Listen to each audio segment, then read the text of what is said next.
یورپی یونین نے رواں ہفتے بریگزٹ معاہدہ ہونے کا امکان ظاہر کر دیا۔ خصوصی مذاکرات کار میشل بارنیئر کا کہنا ہے بریگزٹ ڈیل مشکل ضرور ہے لیکن رواں ہفتے طے پا سکتی ہے۔ میشل بارنیئر کی آج یورپی یونین کے وزراء سے اہم ملاقات طے۔ برطانوی تجاویز کو زیر بحث لائیں گے۔ آئرلینڈ کی پیچیدہ سرحدی صورتحال کے باعث بریگزٹ ڈیل میں مشکلات۔ سعودی عرب کشیدگی اور دو طرفہ امور پر تبادلہ خیال۔ وزیر اعظم کا خطے میں تنازعات کے سیاسی اور سفارتکاری کے ذریعے حل پر زور۔ ملاقات میں Shah Mahmood Qureshi, D G ISI اور ذوالفقار بخاری بھی شریک ہوئے۔ وزیر اعظم عمران خان کی مدینہ منورہ میں روضہ رسول صلی اللہ علیہ وآلہ وسلم پر حاضری، نوافل ادا کیے۔ ایران میں اس حوالے سے صدر روحانی سے بات کی تھی۔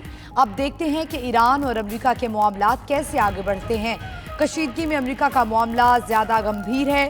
صدر ٹرمپ کی یہ بات بہت پسند ہے کہ وہ جنگوں پر یقین نہیں رکھتے۔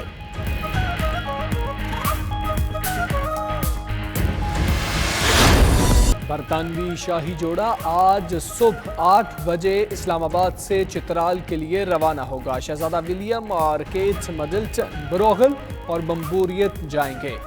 معزز مہمان 17 اکتوبر کو لاہور کا دورہ بھی کریں گے۔ منگل کی شب شکر پڑیاں میں عشائیہ میں شرکت کی۔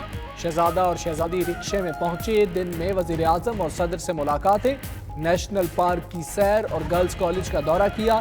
شہزادہ ولیم نے کہا پاکستان نے دہشت گردی اور نفرت کے خلاف بہت قربانیاں دی ہیں۔ مولانا کی زیر صدارت کور کمیٹی اجلاس میں اہم فیصلوں کی منظوری۔ فضل الرحمان اور شہباز شریف کے درمیان 18 اکتوبر کو لاہور میں ملاقات طے۔ آزادی مارچ پر حتمی فیصلے ہوں گے۔ نون لیگ کے تحفظات دور کیے جائیں گے۔ ادھر محمود خان اچکزئی کی آج مولانا فضل الرحمان سے ملاقات کا امکان۔ آزادی مارچ کا معاملہ وزیر اعظم نے آج سپہر PTI کی کور کمیٹی کا اجلاس طلب کر لیا۔ عمران خان آزادی مارچ روکنے کے حوالے سے پارٹی رہنماؤں سے تجاویز لیں گے۔ اجلاس میں پنجاب اور خیبر پختونخوا کے وزرائے اعلیٰ اور 3 گورنرز بھی شریک ہوں گے۔ کور کمیٹی ملکی سیاسی معاشی معاملات، مہنگائی سے متعلق اہم فیصلے کرے گی۔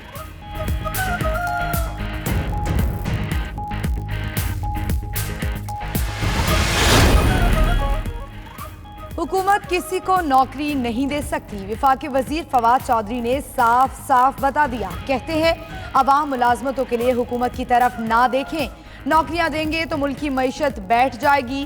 وفاقی وزیر نے ساتھ ہی 400 ادارے ختم کرنے کا بیان بھی داغ دیا۔ فواد چودھری کی بعد میں وضاحتیں، اپوزیشن کا شدید رد عمل۔ عظمیٰ بخاری نے کہا عمران خان جھوٹ بولے اور سبز باغ دکھائے۔ سعید غنی بولے تحریک انصاف نے ہر بات پر یو ٹرن لینا ہے۔ پاکستان کے پہلے وزیر اعظم لیاقت علی خان کا آج 68واں یوم شہادت۔ نوابزادہ لیاقت علی خان کو 16 اکتوبر 1951 کو لیاقت باغ راولپنڈی میں جلسے سے خطاب کے دوران فائرنگ کر کے شہید کر دیا گیا تھا۔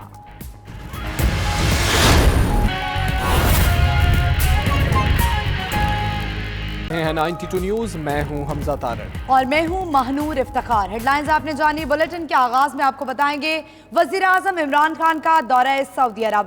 وزیر اعظم وفد کے ہمراہ مسجد نبوی پہنچ گئے۔ وزیر اعظم نے روضہ رسول صلی اللہ علیہ وآلہ وسلم پر حاضری دی اور نوافل ادا کیے۔ وزیر اعظم نے پاکستان کی ترقی و خوشحالی، امت مسلمہ کے اتحاد و یگانت کے لیے خصوصی دعائیں کی۔ وزیر اعظم ریاض سے مدینہ منورہ پہنچے تو ایئرپورٹ پر گورنر شہزادہ فیصل بن سلمان بن عبدالعزیز آل سعود نے وزیر اعظم عمران خان کا استقبال کیا۔ وزیر اعظم عمران خان کے دورہ سعودی عرب کے حوالے سے آپ کو بتا رہے ہیں کہ وزیر اعظم وفد کے ہمراہ مسجد نبوی پہنچ گئے ہیں۔ وزیر اعظم نے روضہ رسول صلی اللہ علیہ وآلہ وسلم پر حاضری دی اور نوافل بھی ادا کیے ہیں۔ وزیر اعظم نے پاکستان کی ترقی و خوشحالی، امت مسلمہ کے اتحاد و یگانگت کے لیے خصوصی دعائیں کی۔ بات کریں گے غلام نبی ہمارے ساتھ موجود ہیں۔ جی غلام نبی بتائیے گا وزیر اعظم نے روضہ رسول صلی اللہ علیہ وآلہ وسلم پر حاضری دی ہے۔ جی بالکل، آج وزیر اعظم پاکستان عمران خان وفد کے ہمراہ پہلے ریاض پہنچے، جہاں پر ان کا گورنر ریاض نے پرتپاک استقبال کیا اور وزیر اعظم کے ہمراہ وفد میں وزیر خارجہ شاہ محمود قریشی اور DGI جنرل فیض حمید بھی موجود تھے۔ اور پھر بعد میں ملاقات وزیر اعظم عمران خان کی سعودی فرمانروا شاہ سلمان سے ہوئی اور یہ ملاقات اس تناظر میں کی گئی جو وزیر اعظم پاکستان نے دورہ کیا تھا ایران کا، اور پھر اس کے بعد وزیر اعظم پاکستان عمران خان کی ملاقات ہوئی ہے سعودی ولی عہد محمد بن سلمان سے، اور تفصیلی ملاقات ہوئی ہے، اور خطے میں جو تنازعات چل رہے ہیں اس کے حل کے لیے پاکستان جو اپنا کردار ادا کر رہا ہے، وزیر اعظم پاکستان نے اس حوالے سے مکمل طور پر بریف کیا ہے سعودی قیادت کو، اور سعودی قیادت نے پاکستان کے وزیر اعظم کو یقین دلایا ہے کہ وہ مسئلہ کشمیر کے حوالے سے اور پاکستان کا جو مصالحاتی کردار ہے اس حوالے سے اپنا مثبت جو ہے وہ موقف دیں گے۔ اس کے بعد وزیر اعظم پاکستان ریاض سے مدینہ منورہ پہنچے، جہاں پر مدینہ منورہ کے گورنر شہزادہ فیصل بن سلمان نے استقبال کیا، اور پھر وزیر اعظم پاکستان کو مسجد نبوی لے جایا گیا، جہاں پر وزیر اعظم پاکستان کو جو پاکستانی زائرین آئے ہوئے ہیں مسجد نبوی کے اندر، انہوں نے دیکھ کر خوشی کا اظہار کیا اور وزیر اعظم پاکستان زندہ باد کے نعرے بھی لگائے، اور پھر بعد میں وزیر اعظم پاکستان نے روزہ رسول صلی اللہ علیہ وسلم پر حاضری بھی دی،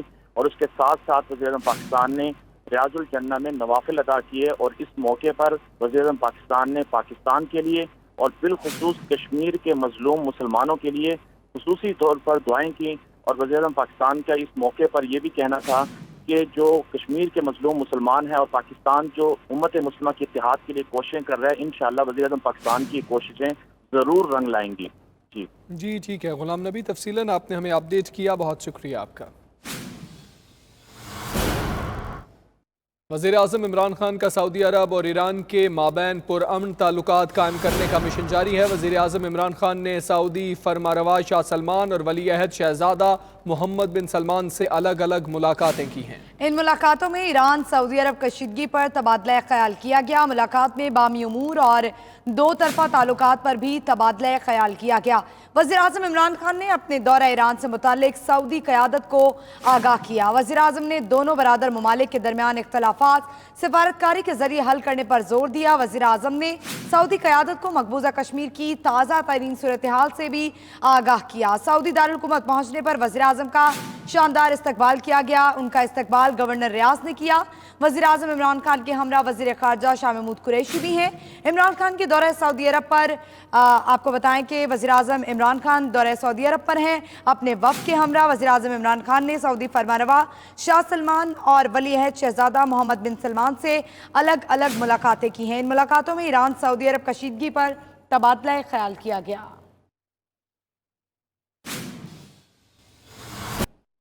اور اب آپ کو بتائیں کہ برطانوی شاہی جوڑے کا دورہ پاکستان۔ شاہی جوڑا آج شمالی علاقوں کی سیر پر چترال جائے گا۔ شہزادہ ولیم اور شہزادی کیٹ 17 اکتوبر کو لاہور کا دورہ کریں گے۔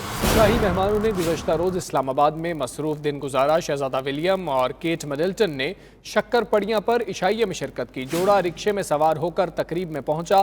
شاہی جوڑے نے مارگلا ہلز پر نیشنل پارک کی سیر بھی کی۔ شہزادہ ولیم اور شہزادی کیٹ مڈلٹن نے صدر اور وزیر اعظم سے ملاقاتیں بھی کی، جبکہ گرلز کالج اور سکول کا دورہ بھی کیا۔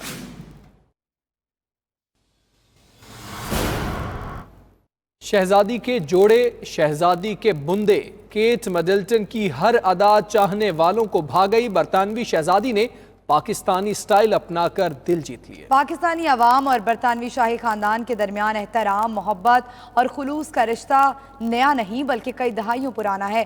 شاہی خاندان کے ہر فرد کے دورہ پاکستان میں اس خوبصورت رشتے کی جھلک بخوبی دکھائی بھی دیتی ہے۔ شہزادی کیٹ مڈلٹن بھی اس روایت کو نبھاتی نظر آ رہی ہیں۔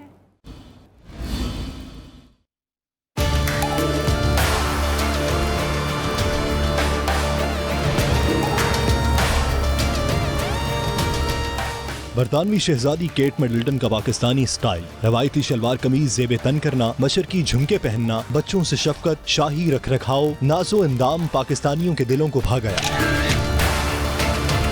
ہر طرف بس شہزادی کے ہی چرچے۔ پاکستانیوں کو شہزادی کیٹ مڈلٹن میں ان کی آنجہانی ساس لیڈی ڈیانا کی جھلک نظر آنے لگی۔ شہزادی کیٹ مڈلٹن پاکستانی عوام سے محبت کے اظہار کے لیے اپنی آنجہانی ساس لیڈی ڈیانا کے رنگ میں رنگی نظر آ رہی ہیں۔ لیڈی ڈیانا جب پاکستان آئی تھیں تو انہوں نے مختلف تقریبات میں شلوار قمیص زیب تن کی تھی، جسے آج تک سراہا جاتا ہے۔